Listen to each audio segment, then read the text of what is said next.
Bueno, seguimos escuchando la invitación de Jesús a seguirle. Ayer domingo también parte de este evangelio se nos proclamaba. Y aquí podemos ver al menos dos personajes bien puntuales. El primero, un escriba que le dice a Jesús, maestro, te seguiré a donde quiera que vayas. Y otro discípulo que le dice, Señor, permíteme ir primero a enterrar a mi padre. Los dos quieren seguir a Jesús, pero les cuesta desprenderse de otras realidades. Al primero le dice el Señor, las zorras tienen madrigueras, las aves nidos, pero el Hijo del Hombre no tiene nada, no tiene dónde reclinar la cabeza siquiera. ¿Estás preparado? Y al segundo le dice, no te preocupes, tú sígueme y deja que los muertos entierren a los muertos. El desprendimiento, mis hermanos. Cuando el Señor nos llama, nos exige dejar cosas, personas, relaciones que no son malas en sí mismas, pero tiene más importancia o debe tener más importancia el seguimiento de Jesús. El Señor tampoco nos está diciendo que nos desprendamos totalmente de nuestra familia, no miremos por ella, no nos preocupemos, no la llamemos, no. Todo eso lo podemos llevar siempre y cuando la prioridad la tenga el Señor. Eso es muy distinto. Pero antes de llegar a esta parte, se nos dice en el Evangelio que la multitud rodeaba a Jesús.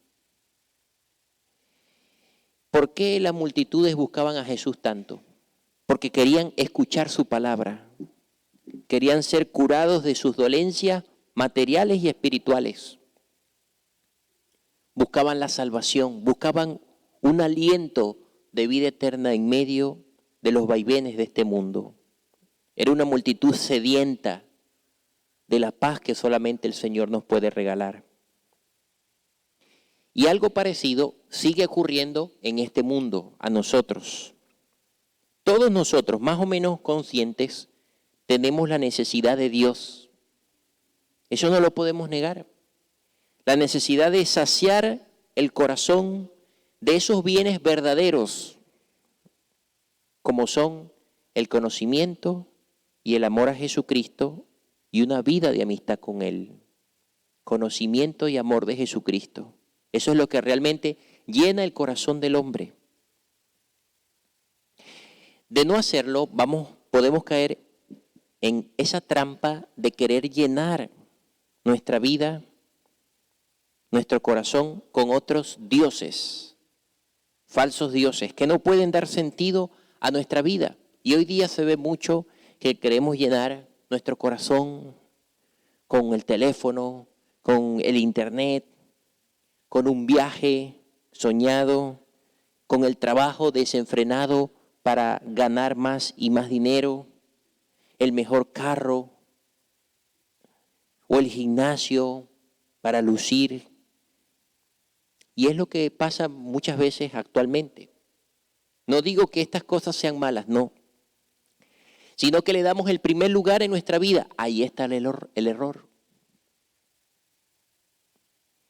Y en contraste con esto resuena el grito lleno de fuerza y de confianza que el Papa San Juan Pablo II, hablando a la juventud, decía.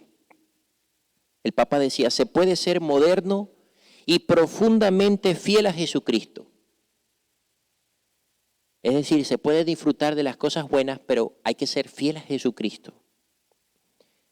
Si esto o aquello me aleja más bien de mi relación con el Señor, pues hay que tomar una decisión. O es el Señor o son las otras realidades. Y para eso, queridos hermanos, es preciso, como el Señor, el desprendimiento de todo aquello que nos ata a una vida a veces demasiado materializada y que cierra las puertas al Espíritu Santo. Por eso el Señor hoy decía, el Hijo del Hombre no tiene dónde reclinar la cabeza. Tú sígueme, nos dice el Evangelio de hoy. San Gregorio Magno, hablando de este evangelio, decía, tengamos las cosas de este mundo, las cosas temporales, para su uso, un uso terreno, pero tengamos las cosas eternas para el deseo del corazón. Sirvámonos de las cosas terrenales para este camino, pero no le demos el corazón. Deseemos siempre las eternas para el fin de nuestra jornada, de nuestros días. Y este es un buen criterio, queridos hermanos, para examinar nuestro seguimiento al Señor. O como también le responde al otro discípulo hoy Jesús, dejan que los muertos entierren a los muertos. Una frase muy dura, que podría parecer una exigencia demasiado cruel. Pero cuando se trata de seguir al Señor, se habla de un compromiso inmediato, absoluto. Así le siguieron también los primeros discípulos. Cuando el Señor invitó a Mateo a seguirle, a Pedro, a Santiago y a Juan, ellos dejaron inmediatamente lo que estaban haciendo, dejaron el trabajo y se fueron con Jesús. Alguien decía por ahí que hay que quemar, hay que quitar los puentes con el pasado para seguir a Jesús. A veces nosotros miramos mucho el pasado, cómo éramos, cómo nos comportamos, los errores que cometimos. Esos puentes hay que quitarlos. Incluso memorias buenas, recuerdos buenos. Porque cuando el Señor nos llama, es un volver a renacer. Es una conversión. Cristo se convierte en el único foco de atención a partir de su llamado por nosotros. Como nos dice en el Evangelio ayer, nadie que ponga la mano en el arado y mire hacia atrás es apto para el reino de Dios. Un político británico hace muchos años decía, no tengas miedo de dar un gran paso si es el indicado. No se puede cruzar un abismo en dos pequeños saltos. ¿Qué quiere decir esto? Seguir a Cristo es un salto completo, un salto largo y duro, un salto de fe a través del abismo de la vida. Tenemos que tomar riesgos. Hay que saltar con todo el corazón, con toda el alma, con todas las fuerzas, con toda la mente, para aterrizar en el seno, en su seno, en el regazo de Dios, donde podemos sí reclinar la cabeza.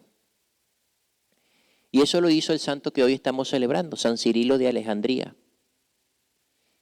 que él no tuvo miedo en alzar su voz contra la herejía del nestorianismo. El nestorianismo decía que María era solamente madre de Jesús hombre.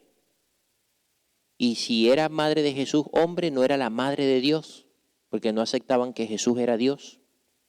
Y si lo aceptaban, no por María. Y él decía, no, María es una mujer, una criatura normal, pero Dios quiso que a través de esa criatura normal, su Hijo, que es Dios y hombre verdadero, viniera a este mundo. Por lo tanto, ella es madre de Dios, por quien se vive. A Él le debemos ese dogma mariano, ese primer dogma mariano y el más importante, como María, la Madre de Dios. Bueno, pidámosle al Señor que renovemos nuestro seguimiento a Él y que podamos poner en práctica todo lo que Él nos está pidiendo. Que Él perdona también nuestro pecado, como dice el Salmo de hoy, perdona a tu pueblo, Señor. Porque sabemos que Él no llama a los que son perfectos, porque ninguno de nosotros lo es, sino que nos va capacitando y nos va dando las gracias necesarias para poder cumplir con la misión que nos está dando. Que María Santísima intercedan por todos nosotros. Amén.